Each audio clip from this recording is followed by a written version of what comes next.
Good evening, welcome all of you.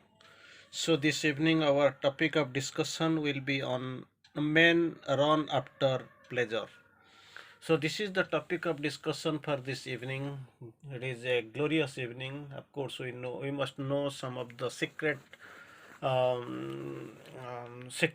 that has to be concealed. It has to come out. Really, what men really they seek for, after what they actually run, what they really hunt for. These are the things we are going to have in our brief discussions from Sri Aurobindo's thoughts and aphorisms. Here, Sri Aurobindo quotes, men run after pleasure. Very interesting thing. After pleasure, men are running. Not only it is not the story of the at present now. It has been happening, and still it will happen. I don't know how long it will go because they don't know what really pleasure is meant. Because little joys for little to satisfy the little joys and wants, they are madly running like anything, and they are almost mad, and they are madly running to satisfy their pleasures, but they don't know where the real pleasure is. So little successes are failures of the soul, we know. Still then people, they don't know, they don't whether they don't think of they are actually adventure, misadventure rather, not an adventure. So anyway, we'll try to read Sri Aurobindo. Men run after pleasure and clasp feverishly that burning bright to their tormented bosoms. Men run after pleasure and clasp feverishly that burning bride to their tormented bosoms. Meanwhile, a divine and faultless beast stands behind them, waiting to be seen and claimed and captured. Very interesting. They don't know like that kasturi deer. So the fragrance is coming from their own navel, but they are moving and searching here and there, and finally they are meeting their pathetic end. But they don't know till then now, from the time immemorial, from the time of their creation, it has been happening, but they don't have the least consciousness. Yet they are not in a position to know where really the fault is. Like this.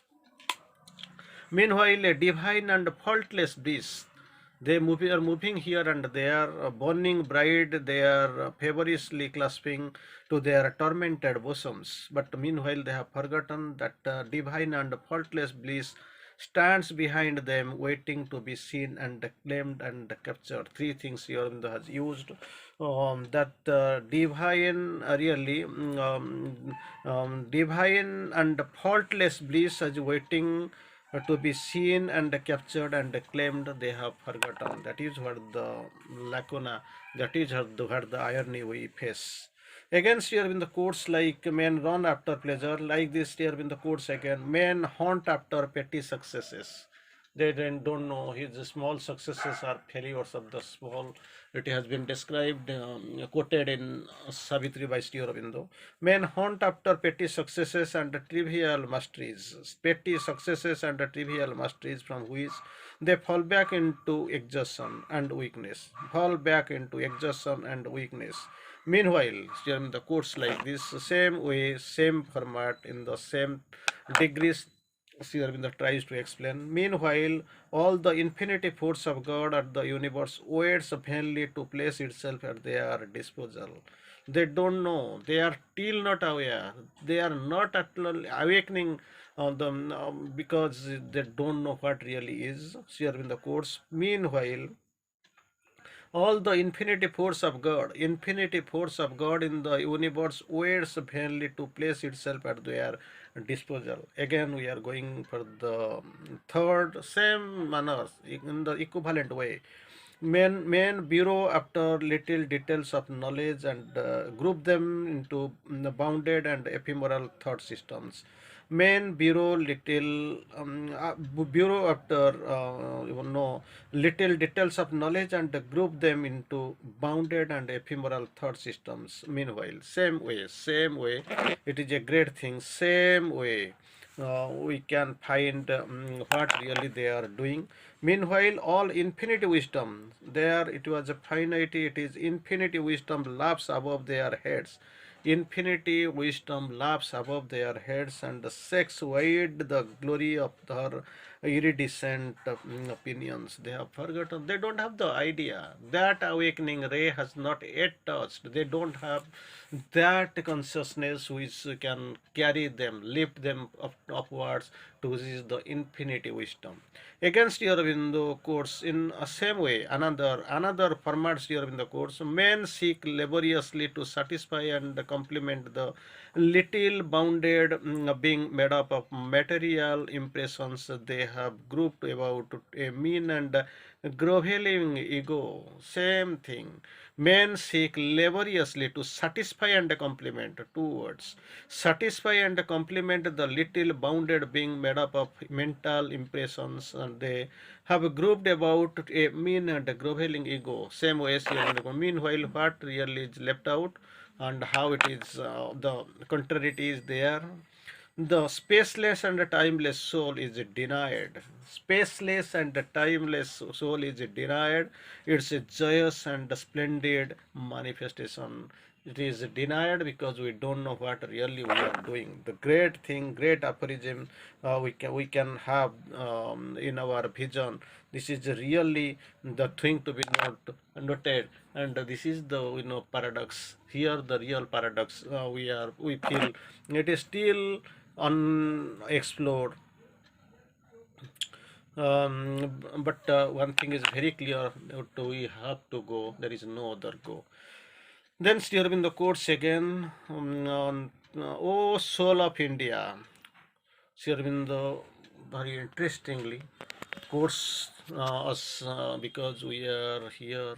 The great gods go, big children's really, but actually we have forgotten that who really we are, and we have come from that and towards which we are actually moving for upward.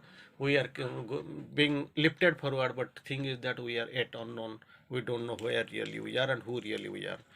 So, O soul of India, hide thyself no longer with the darkened pundits and of the Kali Yuga in the kitchen and the chapel. Very interesting. O soul of India, hide thyself no longer with the darkened pundits and of the Kali Yuga in the kitchen and in the chapel. Veil not thyself, again Sri Aurobindo quoted, veil not thyself with the soulless right, the obsolete love and the unblessed money of the Dakshina. But what we really we have to do, but seek in thy soul, that is a great thing, seal, because soul is the spark of the absolute. So seek in thy soul, ask of God and recover thy true Brahminhood and Kshatriyahood with the eternal Veda. Then what actually do you next step what you have to do? Restore the hidden truth in the Vedic sacrifice. Hidden to the Vedic sacrifice, that's what you restore. And return to the fulfillment of an older and mightier Vedanta. That's what you have to do. That is the call from Sri Aurobindo. It has to be fulfilled and it has to be done. Again, I want to quote it again. O soul of India, who actually with no, India's semi-conscious state, they don't know the reality, the meaning, and of course their vision and vision they have forgotten. Sri Aurobindo quotes, O soul of India, hide thyself no longer with the darkened pundits of the Kali Yuga in the kitchen and the chapel. In the kitchen and the chapel. Again, second, veil not thyself with the soulless right, the obsolete love and the unbounded, unblessed money of the Dakshina. So that's what Dakshina, Dana, kitchen, worship, that's what we normally do, but don't do it. And again, but what we have to do we have to seek into the seek in thy soul, ask the God and recover the hid Brahmanihood and Kshatriyahood. That's what you do. So again, Brahminhood and Kshatriyahood here in the course with the eternal Veda. What has been described, inscribed there, that has to be performed. Restored the hidden truth of the Vedic sacrifice. Hidden truth of the Vedic sacrifice, nothing to perform of the superficial or outwardness. return to the fulfillment of an older and mightier Vedanta. That's what is the call of Sri Aurobindo to the soul of India. Again, limit not sacrifice to the giving up of earthly goods. Leave not the sacrifice to the giving up of earthly goods or the denial of some desire and earnings within desire earning earthly goods. This abandonment is never to be the final goal of your sacrifice. But let every thought and every work and every enjoyment, every thought, every work and every enjoyment be an offering to God within thee. That is a great thing, great consecration of the thing, talking of great consecration, great knowledge, that is hidden knowledge. Let thy steps walk in thy Lord. Let thy steps walk in thy Lord. Let thy sleep and waking to be a sacrifice to Krishna. That's what we must know. Sri Aurobindo quotes again, let thy steps walk in thy Lord, let thy sleep and waking be a sacrifice to Krishna. Again, this is not according to my Shastra or my science. Sri Aurobindo categorically confirms, clears, clarifies. This is not according to my Shastra or my science, said the men of rule, formalist or fool. Is God then only a book that there should be nothing true and good except that is written? So God is beyond, God is behind, God is above, and God is a Lord far, far staying further. So that has to be understood, and we should not bind ourselves, and of course bind God into the Shastra or book or science. Here in the course again, I will try to reiterate the feeling. This is not according to my Shastra or science or my science, said the men of rule, formalis and fool. That's what. Formalis, fool. Is God then only a book? Is God then, that is a big question, is God then only a book that there should be nothing true and good except that is written? What is written, is it final? Everything you as per your development, of course, upgradation, elevation of consciousness, things are changing. Are not you going to exceed the present knowledge? So that is a lot of things are waiting, a big thing is awaiting, a big truth is hidden. You have to go and explore. Against your in the quotes about the casteism, the Brahmins first ruled by the book and the ritual. Brahmin, we know Brahmin, Kshatriya, Vaishya, and Sudra. The Brahmin first ruled by the book and the ritual. The Kshatriya next by the sword and buckler. Now the Vaishya governs us by machinery and dollar. Then the Sudras liberated the liberated serf presses in with the doctrine of the kingdom associated with labor. Four things, four concerns are there, four steps are there. Brahmins first ruled by the book and ritual, Kshatriya next ruled by sword and buckler, then Vaishya governed us by machinery and dollar, and the Sudra, the liberated serf, presses in with his doctrine of kingdom of the associated labor. But neither the priest, king, merchant, nor labor, all these four are true governor of humanity, here in the course. The despotism of the tool and the mattock will fail like all the preceding despotisms, because it can't last, it can't win, it can't be the victor, because so many things are well outside. Again, only when egoism dies, what is the condition, what is the criteria? Only when the egoism dies and the God in man governs his own human universality. Only when, that's what's here in the course, only when the God, egoism dies and the God in man governs in his own human universality, can this earth support a happy and contented race of beings. That is what neither Brahman nor priest nor Sudra nor Vaishya, nothing. Only when the egoism dies and the God in man governs his own human universality, can this earth support a happy and contented race of beings? That is what the criteria, that is what the situation you must know. Again, Sri Aurobindo quotes beautifully, by which standard shall I walk? The word that God speaks to me, saying, this is my will, O servant. Or, this is one way, the word that God has spoken to me. Or, the rules that men who are dead have written. Just imagine which way I will go, Sri Aurobindo quotes.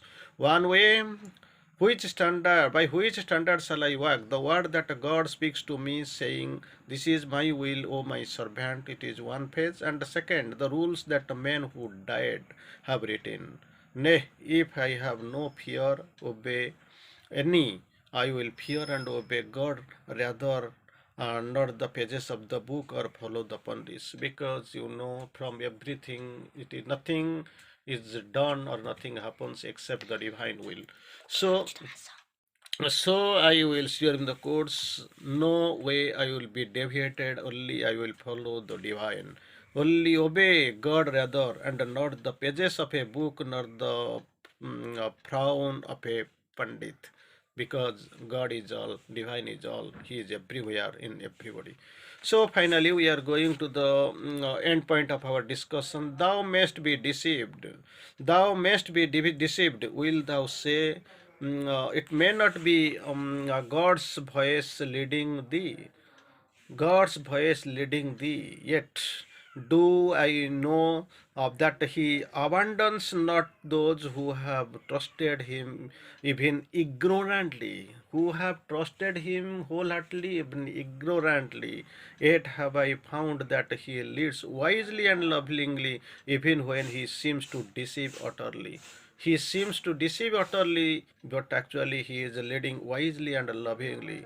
Yet would I rather fall into the snare of a living God than saved by trust of the deep formulary. So nothing, no books, no shastra, nothing. Only I want to under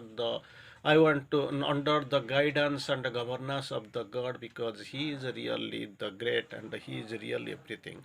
So with this we have to know only God, only God, only God, nothing, nothing, nothing. Again, here in the course, act according to the Shastra rather than by self will and desire, because it is written, some of the great saints or great advisors or great philosophers, they have written, act according to the shastra rather than thy self will and desire, so shalt thou grow stronger to control the revener of in thee. So shalt thou grow stronger to control the revener in thee. You have to, for that you have to act according to shastra. But against your in the course another way, but actually act according to God rather than Shastra. One step forward. According to God rather than the Shastra, so shalt thou reach his highest, which is far above the rule and the limit. So what we have to do? Shastra, naturally, nobody is following, nobody is convinced, nobody actually accepting. It is one step. You can go, and of course you can go stronger to control the revener in the that it has got its help. But the second thing during the course, act according to God rather than Shastra. When that what will happen, what is the output? So shalt thou reach his highest, which is far above the rule and the limit. Again, Sri Aurobindo quotes a beautiful aphorism we can see here. The law is for the bound and those whose eyes are sealed. Eyes are sealed, and who are bound, the law is meant for them. If they walk not by it, they will stumble, because it is fixed. Their eyes are sealed, and they are bound. If they don't walk by it, they will stumble. There is no other go. But thou who art free in Krishna, thou who art free in Krishna and hast seen his living light, walk holding his hand by the friend and hand of thy friend, and they by the lamp of eternal Veda. So again, Sri Aurobindo quotes again eternal Veda and the Sri Krishna, as the hand of thy friend Sri Krishna. That's what is quoted here. Again, I will quote, this is a beautiful, of course, beautiful thing.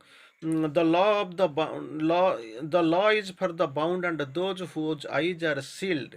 If they walk not by it, they will stumble.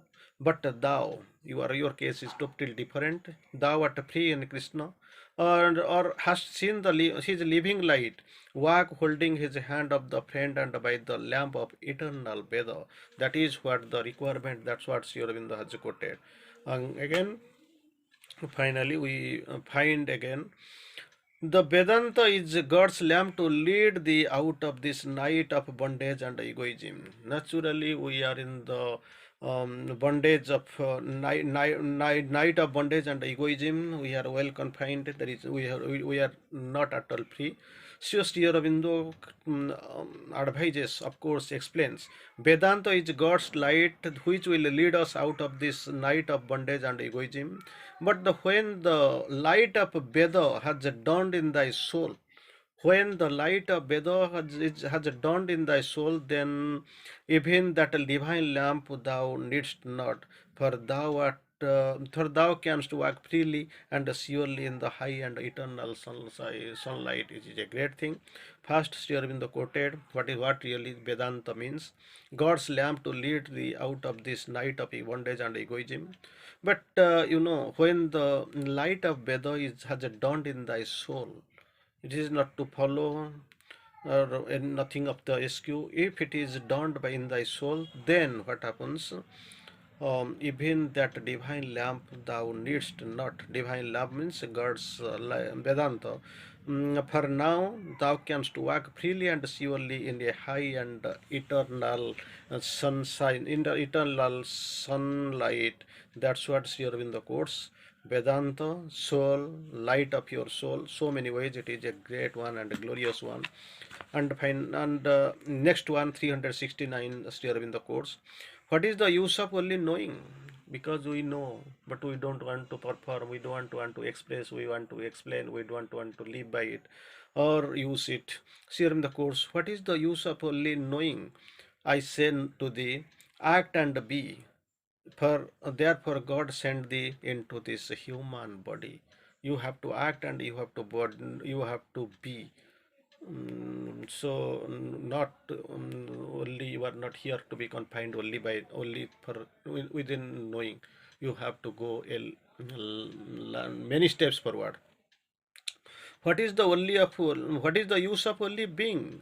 They are only knowing. Sri Aurobindo was quoting in 369. In 70 Sri Aurobindo quoted, what is the use of only being? I say thee, become, and therefore wast thou established as a man in this world of matter. You were established in the world of matter, so become. That is the talk.